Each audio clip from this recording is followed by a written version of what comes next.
What's going on, guys? Welcome back to another bobber breakdown.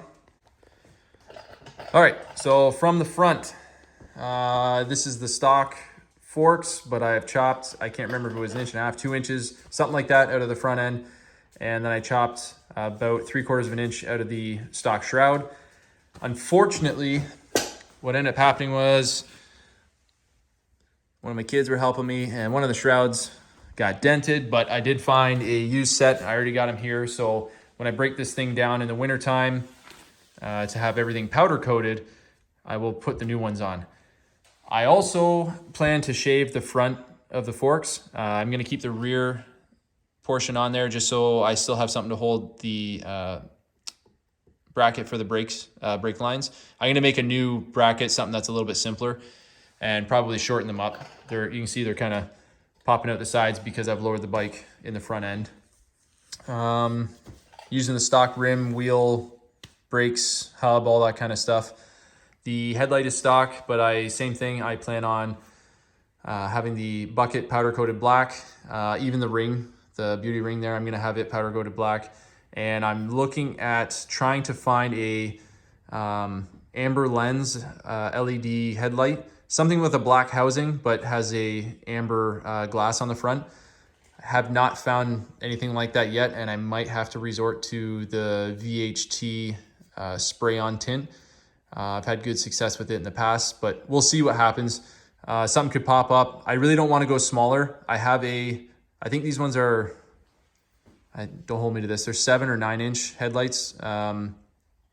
I have a 5.5 here, and it just it didn't look right on this bike. So I stuck with the stock size. I like the look of it. So we're gonna make something work there. All right, up to the handlebars. These are something I built. They're a custom size. I did the width basically so they match right down to the fork tubes. And the height is 7 inches from bottom to top. I wanted something kind of short and narrow. I deleted a lot of stuff off the handlebars.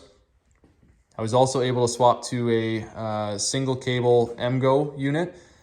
And when I ordered it, I apparently ordered the wrong size. So I kind of had to be creative. You see there's a little tab in here.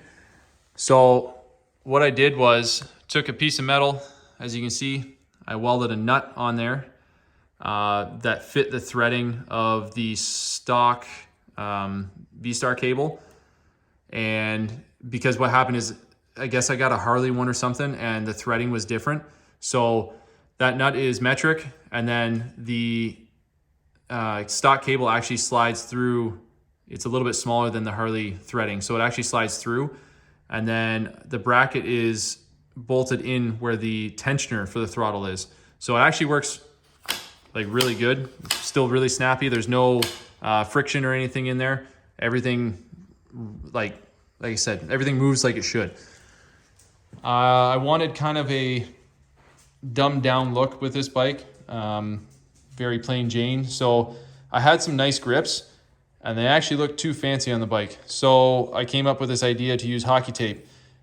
I used to do this on my sticks all the time, especially, North American people here. You'll know when you tape the top of your stick, you got something to hold on to. This ends up being actually super comfortable for rides, and it doesn't bugger up your hands or anything like that. So I like it. It's something different. I'm gonna figure out an end cap. I like the idea of like using beer bottle caps or something like that. So I'm gonna play around with those ideas. Stock levers, I just cut them down. I always cut the big nubs off them, which in some areas is actually illegal for safety. So just make sure you check your laws first. Drilled some holes just to, again, go with the theme of the bike.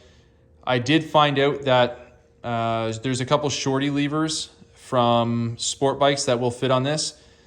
I think it was the FZ09 will fit the brake side of it, and the FZ06 is the same clutch perch. So I mean it's 7/8, but the handle itself, the lever itself is the same. So I ordered anodized aluminum shorties, which I'm going to put on there just to kind of give it a nicer look. And I'm actually going to swap out this side for a sport bike reservoir And what I'm gonna do is I ordered an Amazon one. It's also aluminum, but it has a lot of extra material, just like this does. It has a lot of extra material on the front and rear side. And what I'm gonna do is I'm gonna bolt it together and drill it out to 1 inch. So that'll take care of that because the sport bikes are 7/8, but it'll also clean up this look. It'll be very minimalistic as opposed to having this big thing out here. From there, we can go to the tank. My normal dish, nothing else special about it. I generally delete the like the Speedo or Tack or whatever else is on the bike, but I usually delete it and then fill it in and cover it up. But I'm going for kind of like an old FLH look, and this thing fit the look I was wanting. So this winter, I'm gonna, again, strip this down and paint it. I'm not decided on a color, so I'm not gonna reveal anything yet, but this will be basically the themed color of the bike, and then everything else will be black. Same with all the other chrome you see on the bike. That's kind of what the idea is gonna be. All right, so if you notice the chrome covers are missing, you can just pop them off. Super easy, there's 4 of them that come off. They don't really do anything. There's a couple brackets on here that I wish I would have taken them off when I had the motor out. I never thought about it at the time because some of these brackets you can take off and they won't do anything. Like they're just held on there literally to hold the chrome covers on. So when the motor comes back out in the wintertime, I'll pop the bolts off and take some of those ugly brackets off, and the whole motor is going to be repainted just so it's all black. All the engine casings and stuff are going to be done the same way. Stock air filter, stock floorboards. These rubbers, as you can see, they pop off pretty easy. I've got a cool insert that I'm working on that will have the speed hole design, and it'll be aluminum as well. And I'll reuse existing holes and they'll just bolt through. So I'm gonna have these painted black and then have the aluminum inserts in there with the I call them speed holes in there. So that'll be, again, come this winter. The pipes are modified. I think they were the Cobra long shots. So what I ended up doing is I took all the chrome covers off it, and that was what was underneath. And I mean, they were kind of rusty looking, so I took a wire wheel, cleaned them up as best I could, and then threw on some exhaust wrap. I left the tips kind of exposed just to give it that look. I don't like the wrap right to the end. It needs something at the end, and I didn't want to put big chrome turnouts because it's just not the look I'm going for with this bike. In my original design, I did have both stock bolt holes drilled through, and then I had the weld-on hinge in between, and the seat sat too far back, so you don't need both. I was able to use the rear one, and then the tank mounts into, I'll call it like a saddle at the front. They slide right in, so it doesn't go anywhere. It doesn't move. I can shake the whole, I can almost pull the bike right over without having to, worry about the tank coming off. So you only need the one bolt. Highly suggest doing it. And then you can move your weld-on hinge like right up tight to the tank. Still got lots of space in there. I can pull the seat up if I have to, and it's not going to rub and all those awful things to the seat. From there, I welded the. You see here, I welded the bottom perches right to the swing arm at the back. Now, it's a little tight back here, but I have these are 2-inch springs. I have 3-inch springs, and that gives you the clearance you need. I have a different design that I'm going to work on a customer's bike, and I might end up cutting these off and applying it. But I'm not gonna spoil anything because there are more videos coming. It's coming wintertime, so I'm gonna get back into them. But you can do this. It works great. There's not a lot of spring movement in here, so I don't worry about it hitting the back of the fender too much. At most, it scuffs right there. Anyways, it's not meant to look mint, this bike, so it works for what I need it to do, especially this summer. So move on to the rear section here. I was able to, for the fender here, I built a small bracket back there. The only thing that sucks about this bracket, it's one of the only bikes I've ever had where I can't just take the fender off. You actually have to remove the rear wheel. I could avoid that if I tacked the head of the bolts to the fender, which is something I might do, but it was in its final position, so I didn't have to worry about it. I had the rear well off to clean and put new oil in and stuff anyways, so I put it on. I knew I didn't have to change it at least until wintertime. So this fender I got on a really good deal from Chop Shop Industries. It didn't fit anything he had in stock, so he was like a clear out kind of deal, cash and carry. It was actually a couple inches too short for the width of tire that the Vstar 1100 uses. So what I did was, to give my own kind of touch to it, I cut it right down the middle and I widened it 1.5 inches, and then I used a 2-inch strap to weld back in. And then I didn't weld on the outside, I welded everything on the inside so it's hidden. I even followed up right around with the lip here. Gives it a nice look, and it gives the width that I need. And it was really well supported. This is a 1/4 inch bracket, so it's super thick. It was really well supported, but made some struts. I don't usually do struts or sissy bars, but I really wanted to try my hand at it. I ended up doing kind of like I had speed holes drilled, and then I ended up kind of doing like a dice theme. Like you got the 1, 2, 3, all the way up to 7. 7 just being Rev 7 part of the garage here. So did that on both sides. It was probably the most time consuming thing, just marking and drilling all those holes. While we're over here, we can go over the license plate bracket. This is an Amazon buy, both the light and the license plate holder. I'll throw up a part number for both, but I'm gonna tell you right now, buyer beware, and we'll go into it right here in a second. All right, so buyer beware, and that's, here, I'm gonna set this up here. So that's what I'm gonna tell you about the license plate bracket here.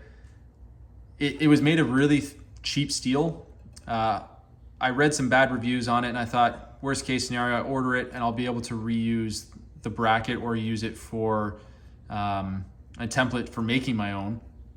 So I got it, and man, they weren't kidding on the reviews. It is not great steel. So I ended up making my own axle bracket because I felt like the stock one was made out of probably old pop cans, like it was that thin. And the holes they had drilled and nuts and bolts they supplied did not match. The holes were twice the size as the bolt was, so I ended up putting bigger bolts in, and that fixed a lot of the slack problem in there. And then putting nylon nuts on the backside, that helped a lot. So you can order it, it's cheap. I think it was less than 20 bucks without a tail light, and it was next day. You can modify it to make it work, but don't expect great things going down the road. I'd actually expect, if you're using it as it comes, I'd expect it breaks off within a few rides, if not your first ride. To talk about the tail light, it is also an Amazon order, and I'll try to remember to put both part numbers down. It's a little bit better build quality. The only problem I had with it was it came with this really chintzy screen that was jammed in between the collar here, which comes off. I'll take this off actually and show you. This is just a plastic red lens. It is super bright. It works really well, but there are some ways to make it better. So what I ended up doing is I ditched the crappy honeycomb plastic grill. Like, it is so, I literally kept it for this reason. I want to show you guys, like, it is that crappy. And it sat in there very poorly. Like, it moved around to the point where I thought it was gonna pop out, and then the lens in there is just gonna rattle around. So, it's always good to keep old washers and stuff around. That's the stock collar. This is out of a, I don't know, I think this is out of a rear end, out of a Camaro rear end that I had. And I've actually got a bunch of them sitting on the wall. Never thought I'd use them for anything, but always kept them around. It was just, get this out of the way.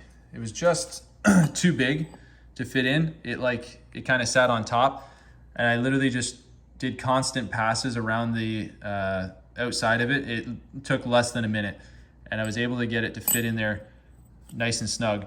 And then that keeps your lens in there. And then your lens actually has a little spot, a little groove on here that it sits. So everything does fit nice and tight now. So got it all back together. The mount is pretty solid. The build quality, it's aluminum. You can get I think it offers the silver, black, and then I don't know if it's just brass colored or if it's actually a brass housing, but they do offer a brass version. You have to put this washer in there, otherwise this red piece is like, it'll rattle around. It's in there snug now, like there's no, I think what you're hearing is the brackets rubbing on each other, but the lens itself doesn't move anymore. So those two things are cheap Amazon buys. Just beware. You're gonna have to do some modification, especially if you plan on running them long term. All right, so on to the left-hand side of the bike here. I know some of you guys have been messaging me nonstop about the foot clutch kit. It is not on this bike because I ran into some problems. I was trying to use some of the parts from the 650 version so I could make the kits more affordable by using some of the same pieces, but they are quite different. So I'm gonna say the 650 kit is probably gonna come out sooner, only because I have everything designed for it and I have it working already. The 1100 kit is going to be a better design in the sense that there's gonna be one less moving part in it, and it's kind of a cooler design with the clutch on the 1100, and I'm able to modify it better for using a rod system instead of using cables. If you don't know what I'm talking about, you're kind of just tuning in, go back to some of my 650 videos, and what I end up doing is I delete the cable. It gets rid of having to worry about maintenance down the road, and I convert it to a rod system using some clevis pins and stuff like that as well. Everything will be bolt in. I'm hoping to have this kit ready for Christmas time. I know I've promised a couple people the other kit ready for summertime, but again, summer life gets busy, so it is coming. The 1100 kit is also needing thicker steel for the brackets because there's bigger spacing between the holes, so there's less surface area being held in. And what happened was I was using, I believe it was 3/16 plate steel, and I tried to use it on this, and when you hit the foot clutch, it would actually pull the whole bracket in slightly. Where the 650, I never had that problem because the bolt holes were all close. Where the 1100, there's quite the distance between this bolt hole and the one tucked way under here, and it's allowing the steel to bend because there's nothing holding the tension on it. So I will have to go thicker steel, which means I'll have to offer longer bolts when you do the swap. So that's all extra stuff I'm gonna have to order and trial and run. And if you're interested in doing a trial run for me, I need 10 people. So hit me up on, let's go Instagram at Rev7 Garage. And when I get the design, I will send it to 10 people at cost. And you guys can just give me feedback. We can make modifications. I'm not going to charge you anything extra than literally material costs. You're getting all the labor and stuff for free. I'll have the design figured out on my bike and working, and then we can tweak it. But I need 10 people for trial. I did the same thing for the 650 and it worked out awesome. I think I sent 5 out. I'd like to have a little bit more feedback, but again, hit me up on Instagram and we'll go from there. The starter switch, I ended up hiding on the back. This is just a big empty pocket, so I ended up hiding on the back of this. It's a flush mount switch, also from Amazon, and it is awesome. It's tucked away. Don't have to worry about anybody finding your starter switch. This is also a kit that I'm going to be putting together. This was my first go at it, and I've made a couple for people, and they're a little bit cleaner looking. They come with a threaded rod instead of this looped rod, and then you can put a cap of your choice on it. A lot of people I see are throwing dice or something on there, but anyways, it deletes the choke off of the handlebars, and it's a super simple kit. Literally, that's it. So allows you to have a nice discreet choke, work really well, and honestly, it doesn't screw with anything. There's no modifications needed. Take your cable off, throw that on, away you go. Slides into all the stock parts. That's really about it for this bike. I got the kill switch hidden up here. If there's any other questions about it, I mean, feel free to ask. I'll throw in a quick startup video at the end here. The battery, it's been sitting for half a month and the battery was already kind of wonky to start with. It cut out on me a few times. So tried to start it when I come out here and I had nothing in it. So that's another thing on the list to buy. But sorry, this was kind of a long one. I had to give a big breakdown on everything that's been going on and the build on this bike. But I really appreciate everybody. We've hit 2,000 subscribers and man, I couldn't be happier. Like, I wish I could do this full time, but we'll see after this winter. Maybe if I can get videos up more regularly, that'll help pay for some of these projects. But I really do appreciate all the comments and the positive vibes coming from you guys. Let's keep her going. Thanks for tuning in, guys.